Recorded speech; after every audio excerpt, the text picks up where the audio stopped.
here's this learning and development team, stakeholders have access to you. They don't know that that training comes in like different shapes. Like Yeah. they don't know what Yeah. exists. So they're like, hey, we want an e-learning. Yeah. It's our responsibility to like course correct and guide them towards the correct like training solution. Welcome to Making Better, a podcast from Better Everyday Studios devoted to helping small learning teams have a big impact. Today, we're talking to Sarah Carroll, a seasoned L&D professional who brings over a decade of experience cultivated in 3 countries. Throughout her career, Sarah has continuously found herself in the building out stages of both organizations and teams. This means she has gained valuable insights into how to optimize and scale procedures in order to best deliver impactful learning experiences. Today, she will be sharing how some of these procedures can empower your learning team to proactively avoid lackluster courses while still effectively meeting business objectives. As a reminder, if you want to get these episodes early and go deeper on the topics covered, you can sign up for the Making Better newsletter in the episode description below. Let's dive in. Sarah, welcome to the Making Better podcast. How are you doing today? Hey Matt, happy Friday. How's it going? I am doing great. I'm so excited to get into this discussion today. So we had a brief exchange on LinkedIn a while back, where I had made a comment, and then I had made a post, and you had commented something on that post about making specific pipelines for content. And as soon as I read what you had said, I knew I was like, this is a thing that we got to dive into. But before we get there, if you could just give a quick rundown of introduce yourself to the people listening. Yeah, hey everyone, I'm Sarah. I am an L&D leader and strategist. I have been in and around L&D and education for over 10 years now, working in a variety of countries, actually. I've had the opportunity to work in the US, in Spain, in a small country called Andorra, which a lot of people don't know about, but right there between Spain and France. And then I also had the opportunity to live in London. So I've got a lot of global experience under my belt. And yeah, I landed in L&D organically, like a lot of my peers. Never, didn't go to school dreaming to be an L&D professional. Actually studied who does? journalism. Not I many know. people do. I know. It's funny, but you just land in these like training roles, Yeah. which, eventually led me to project management, which led me to program management, which led me to people management. Mm-hmm. And yeah, just kind of stumbling through my career, one opportunity at a time, but loving every minute of it. Awesome. Yeah, I will admit I didn't know where Andorra was, so I recognize some of the other places, but I will admit that. Yeah, and you have had quite the varied career. More recently, you've been in the tech world, and Yes. yeah, and I know from my experience, the tech world can be kind of an interesting place for Yeah. learning. What was your experience like, specifically, doing L&D at a software company? Yeah, I will say I also landed there very by chance. I actually was reached out to on LinkedIn by the hiring manager and was like, hey, we have this role. And it was honestly one of the best decisions I ever made was to explore the tech space in L&D. Learning and development in tech right now is so exciting. I think we're seeing a really big shift and an emphasis on learning. Interesting. Um, Okay. yeah, and from my viewpoint and from colleagues and peers that I've discussed with, so you're seeing a lot right now of companies starting to weave learning into their culture, right? With Yeah. learning stipends, professional development stipends, um, accesses to like LinkedIn Learning and other various platforms. And in addition to that, they're starting to invest in their learning teams. Current economic climate aside, Sure. um, some are investing in it, some are scaling back. But I fully believe when things start to improve, they'll start to ramp it up again. Um, so yeah, it's just a really really cool space to be in. One of the biggest reasons is I had previously come from the public sector, Okay. so I was at UC Berkeley. And when you move from that to tech, it's like, whoa, things move crazy fast here. Yeah. Yeah. Yeah. When I moved from the military into the private sector, it was the same thing of just like, oh, this is okay. We're moving now. We're doing Yeah, things. you're moving, you're doing things, and then also the opportunity to contribute and have ideas and share ideas. And like when you do that and you see something change from day to day versus like over the course of a year, Yeah. of it going through, all of the hoops it has to go through to get Yeah. All approved in the the public all the sector. committees. Yeah. Yeah. So yeah, it's exciting in that aspect. It's also challenging because it moves so quickly. Yes. Um, so I'm sure you've experienced that you're constantly building the plane while flying it. I hate that expression. It is used so frequently in tech Yes. with every initiative. Like, all right, guys, like, you're constantly scrambling. So that can be challenging, but again, also exciting because you're never bored. Yeah. So there's that. And then the other thing too is with this new emphasis on learning comes an organization of people who are excited to utilize their learning and development teams, which is great and like so excited. We're there to support, but also then, whoa, we're being inundated by like requests and everybody wants a training for every little thing. And then it's like, okay. We need to like get this organized and sorted out. So I hope that made sense. It's a lot of everything, a lot of fast moving things, a lot of moving parts, a lot of, jack of all trades Yeah. requirements for L&D professionals right now. But if you like that type of environment, I think that, people would excel because it's, for me, it was exciting and a great change of pace.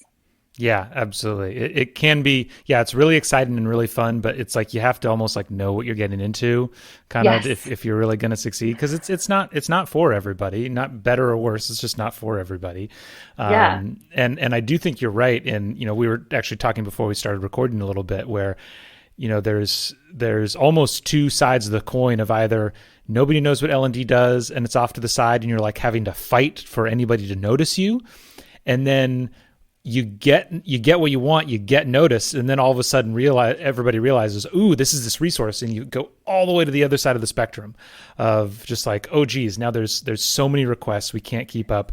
I know I feel like a couple times in my career that has happened, and I almost didn't realize what was happening, and it Yeah. took me a minute to like be like, oh, like we need to stop asking people to do stuff for them because we can't do it. It was pretty crazy. Yeah. I know. It's funny because in the beginning, L&D, I feel like fought so hard to be like, hey, like you said, we're here. Hey guys, Yeah. we're Yeah. here to help. And then eventually it comes to the point where you have to start turning people away of like, Yeah. hey, we're swamped. We can't tackle that. You guys can tackle that initiative internally and we'll help you with this one.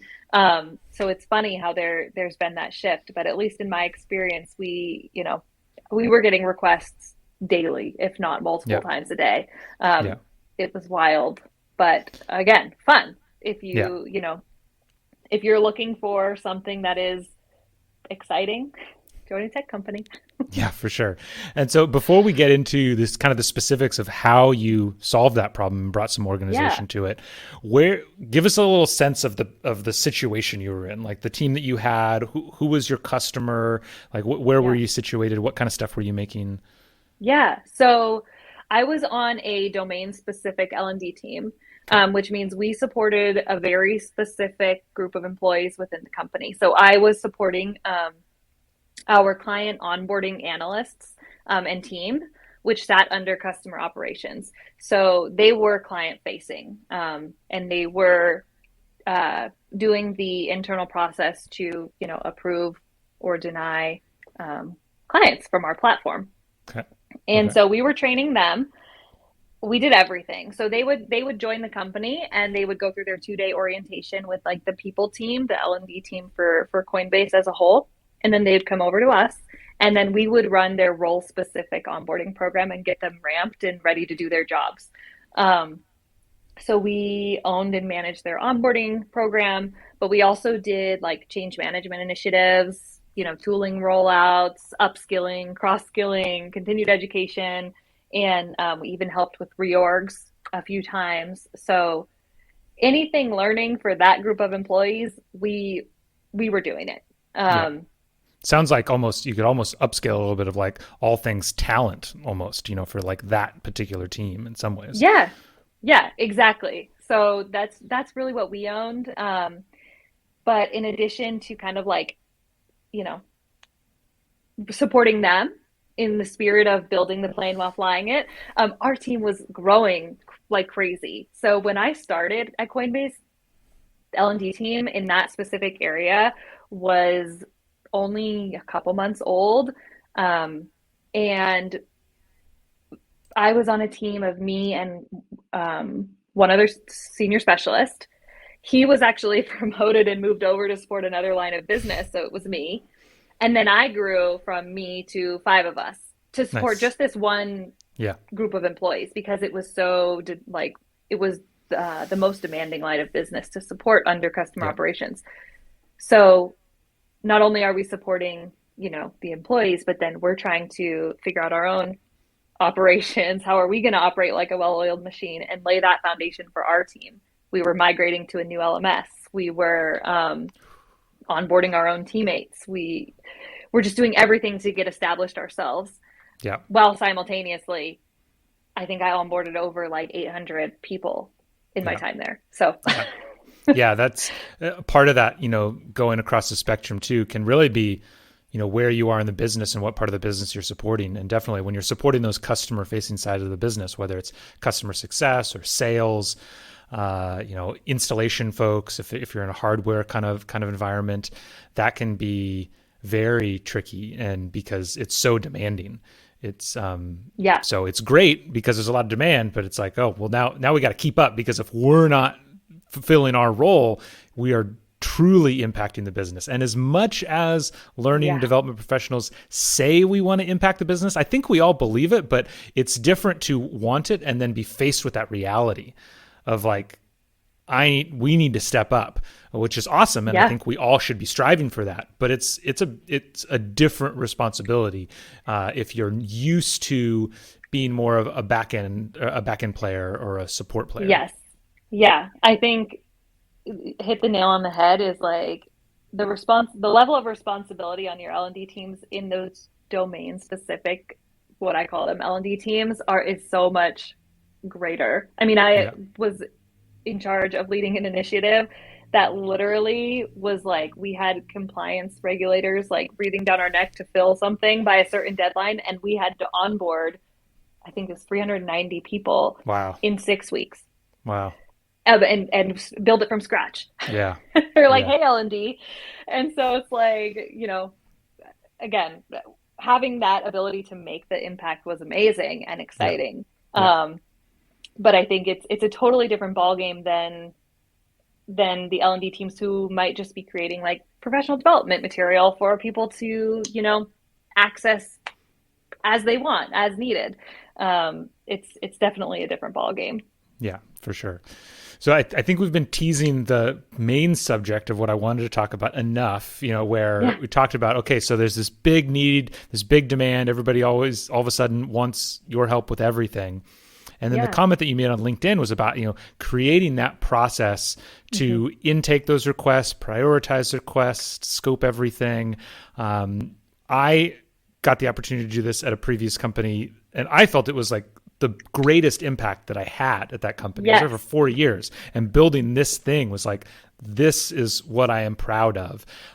So I'd love for you to kind of take us through, I guess, to start.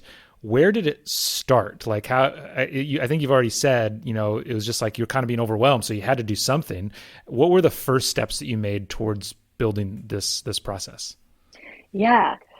Also, I love to hear you say that that was like your greatest accomplishment because it was truly, I mean, I continued to beat a dead horse like until it got done on I should, sorry, let me clarify. I was on the one team for most of my time at Coinbase, and then I was actually promoted and reorged over to a new team who didn't have this set up.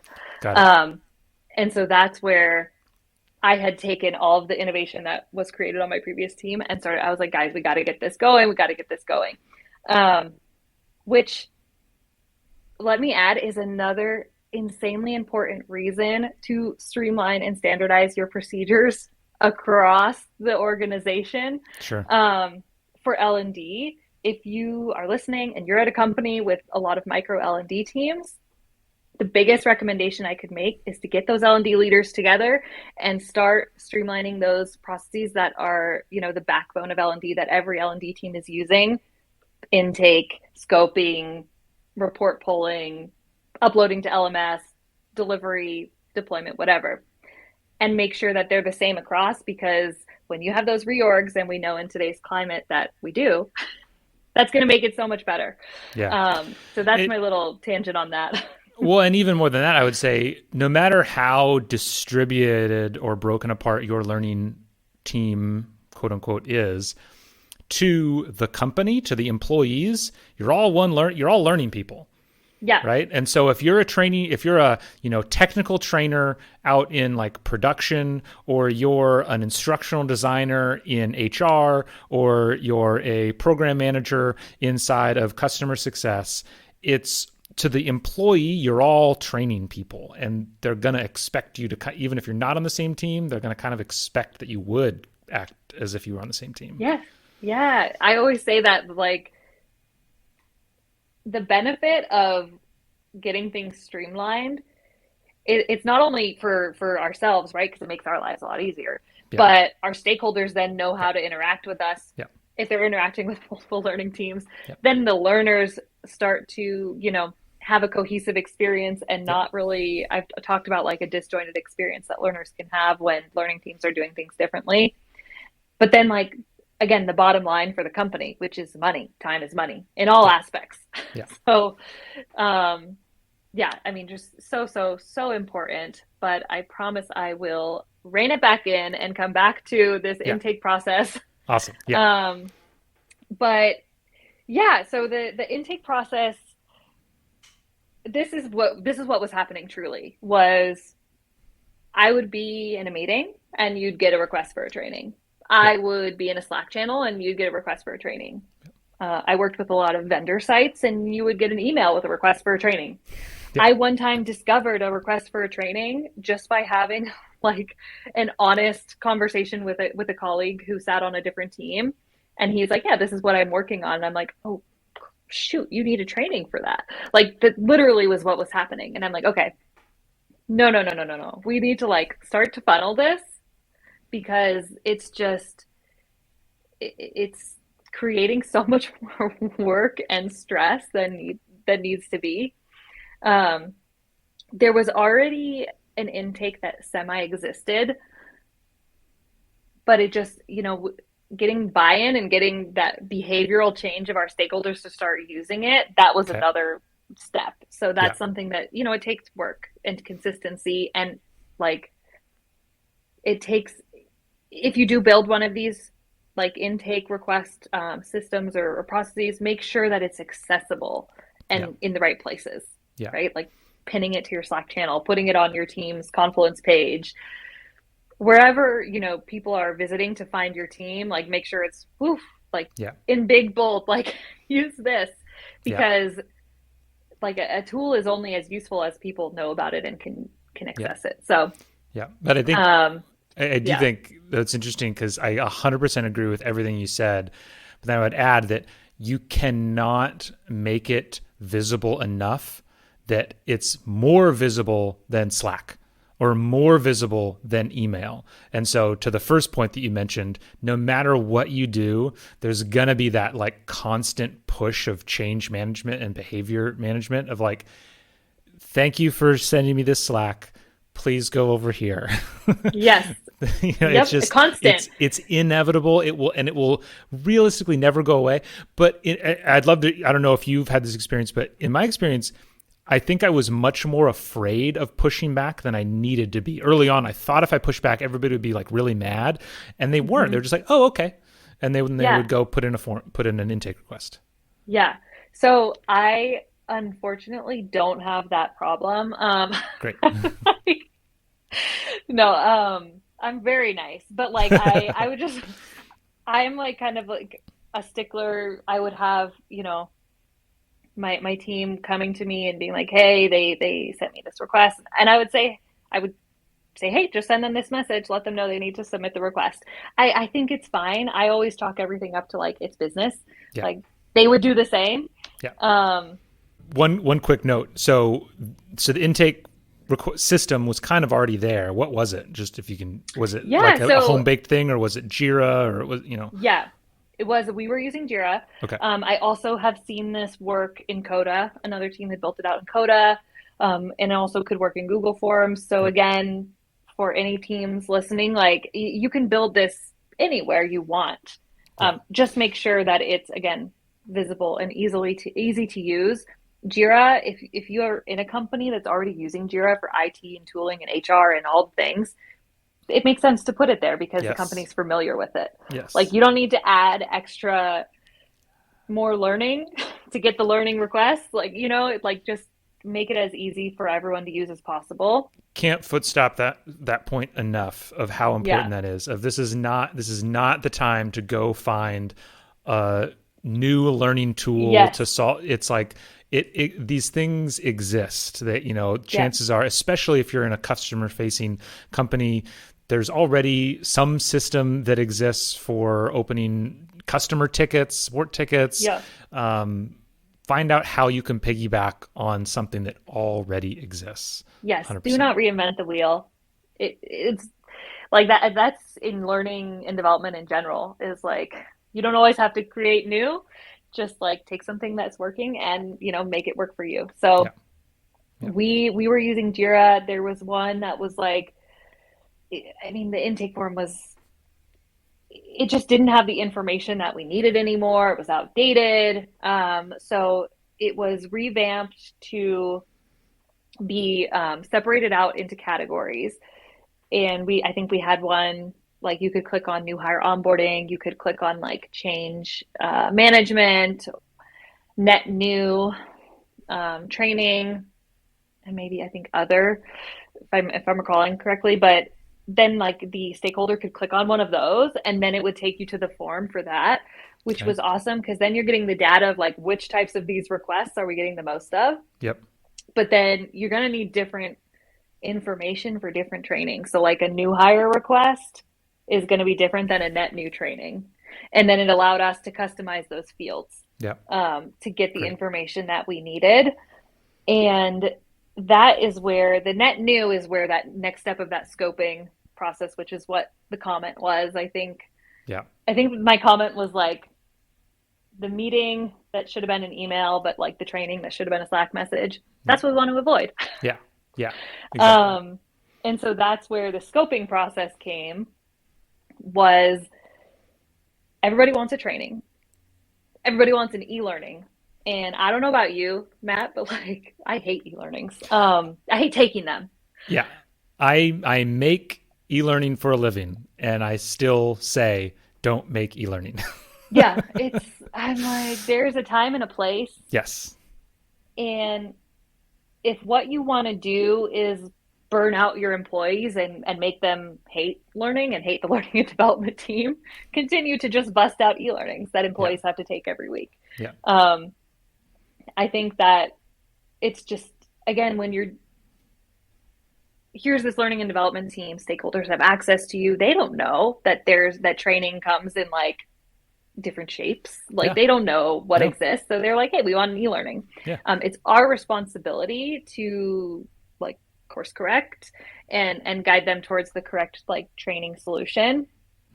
That's it right there. Yeah. I'm always looking for what's going to be the line that's like the intro to a podcast, and that's the line right there, right? Like that's the takeaway. It's like they don't know, they're not in this space. It's our job to help them with this, figuring out what the right solution is. 100%. Yes, it's so true.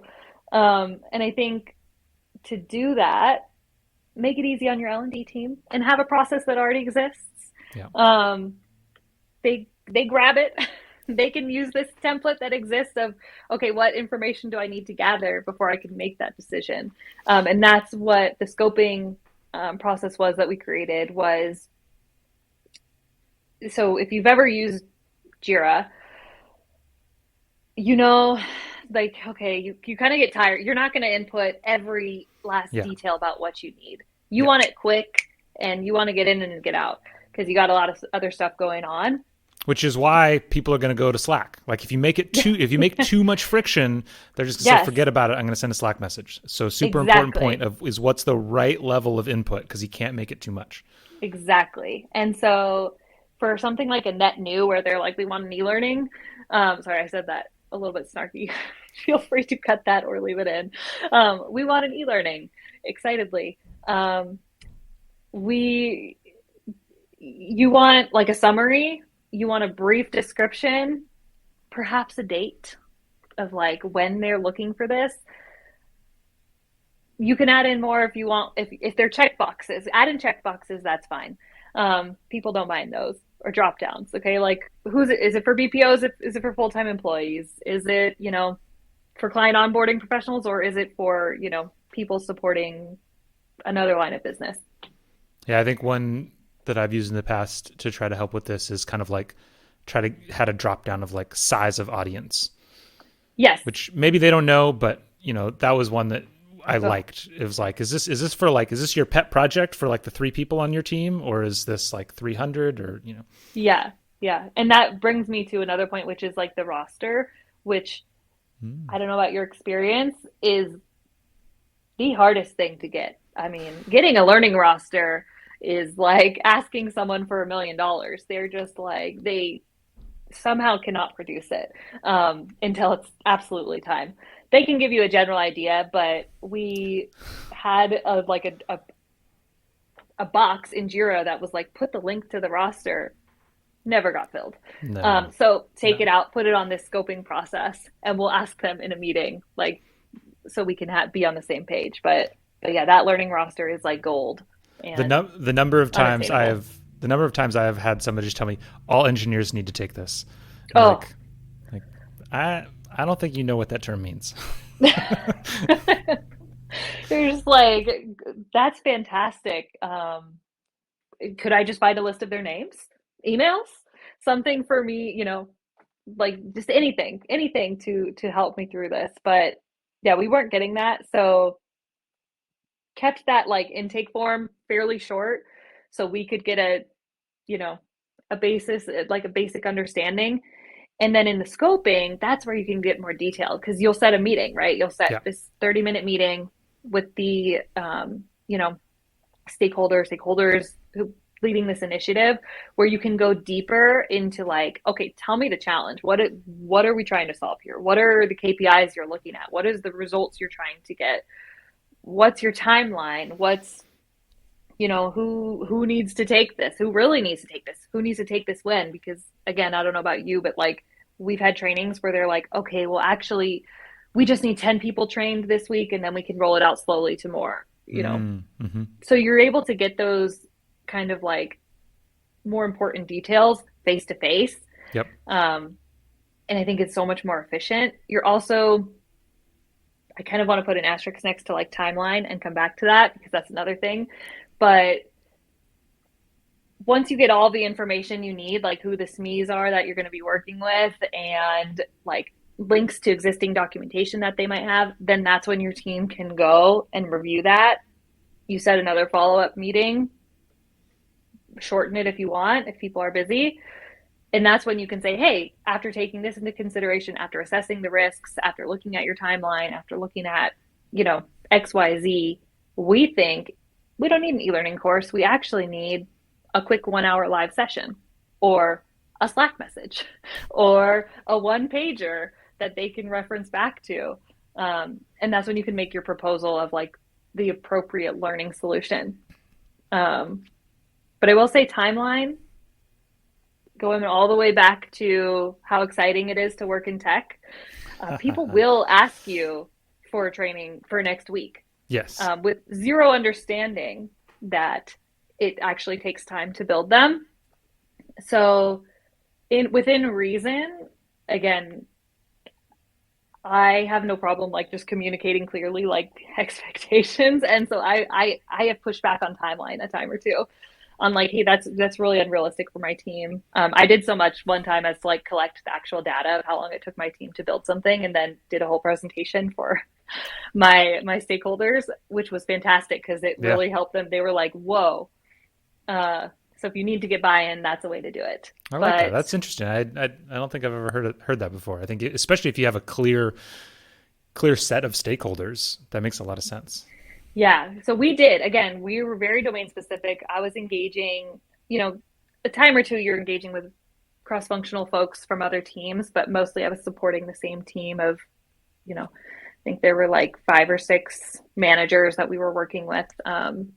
But we and hundreds and hundreds of employees. But yeah, that so timeline, don't be afraid to be realistic, because here's the bottom line is you want learners to have a good experience with learning Yeah. at the company. You don't want them looking at it as like a punishment or here's another crappy e-learning. You want them to have quality so that way they're excited to do it, and you want them to like feel like it's helping them do their job. Yeah. So if you're going to push out something next week that's not very great, but if you get a couple extra days, it can reduce the risk of retraining. Yeah. Advocate for that. Yeah, for Um, sure.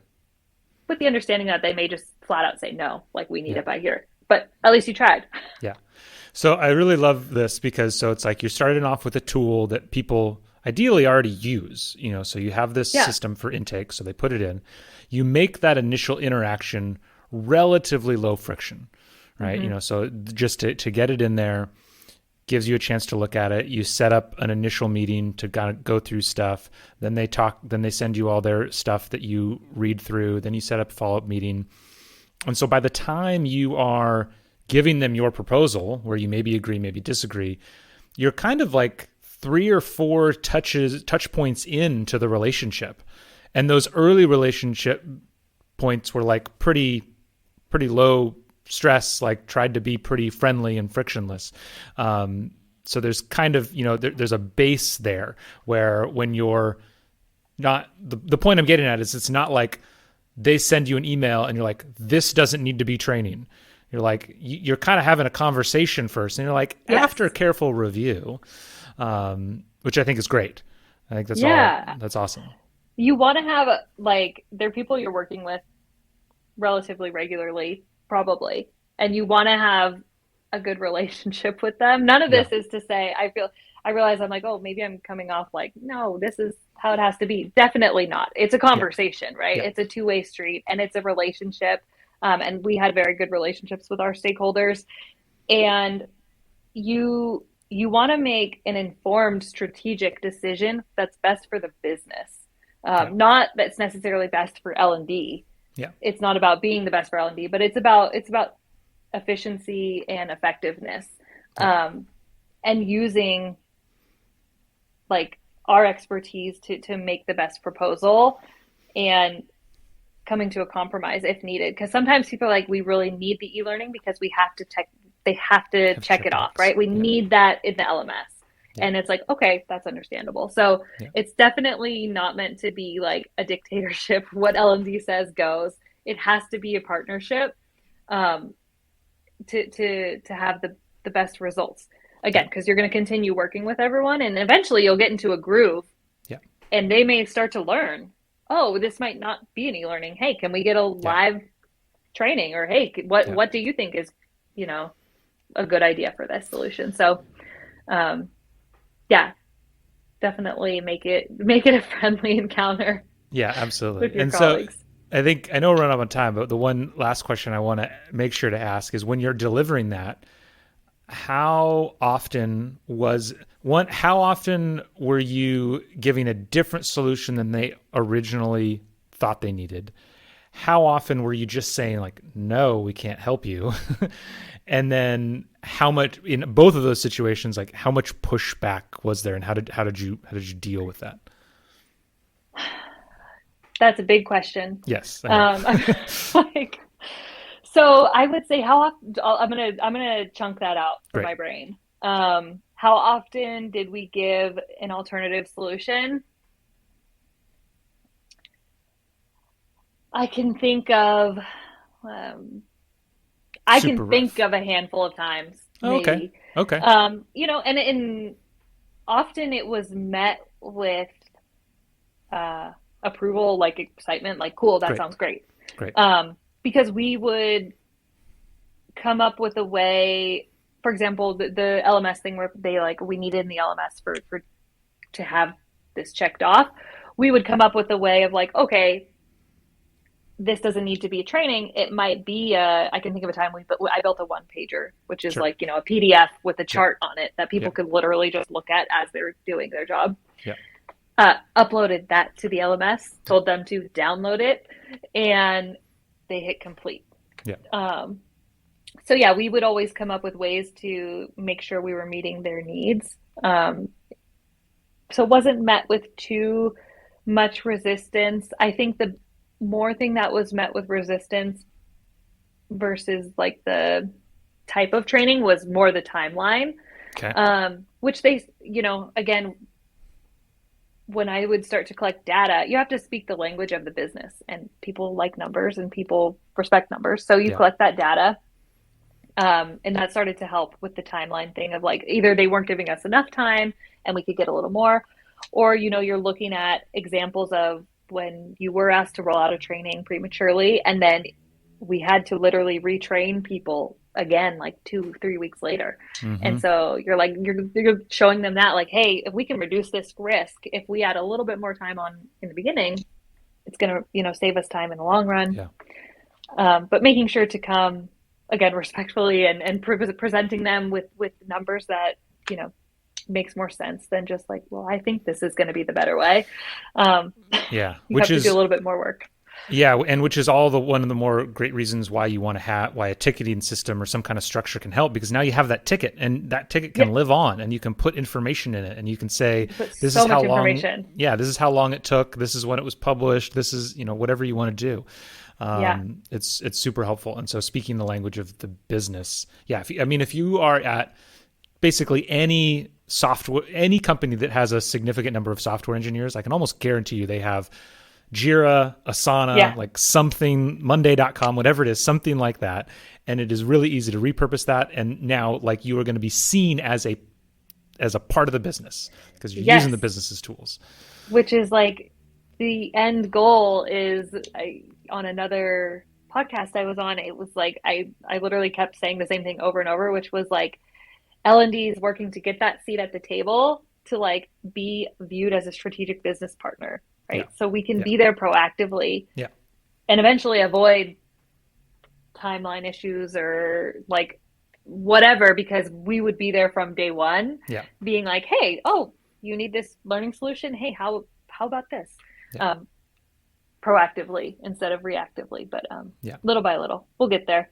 We'll get there. Yeah, it's a long journey for sure. For sure. Well, I know I've taken up a lot of your time, Sarah, so thank you so much. And any last words that you want, anything else really important that you want to make sure to bring up? No, I would say again, if you're listening and you don't have an intake, start there. Start to think about training life cycle as a whole. Start to think about your intake, then scoping, start to think about what processes your team might need to, review their courses and content they create. Think about how they're uploading to the LMS, think about deployment. I know I'm saying a lot of things, but the whole bottom line is start to think about that backbone of logistics and just slowly one by one tackle them. Rome wasn't built in a day, and neither will this, especially as you're supporting employees while you do this, but eventually that will help your team run more effectively, efficiently, and free up time for what we love, which is creating, innovative learning solutions. So exactly. Awesome. Well, thank you so much. I think people will definitely find some value in this, especially, at smaller teams or teams that are just getting started. So thanks again for being on, and I look forward to talking to you more in the future. Yeah, thank you so much, Matt. This was fun.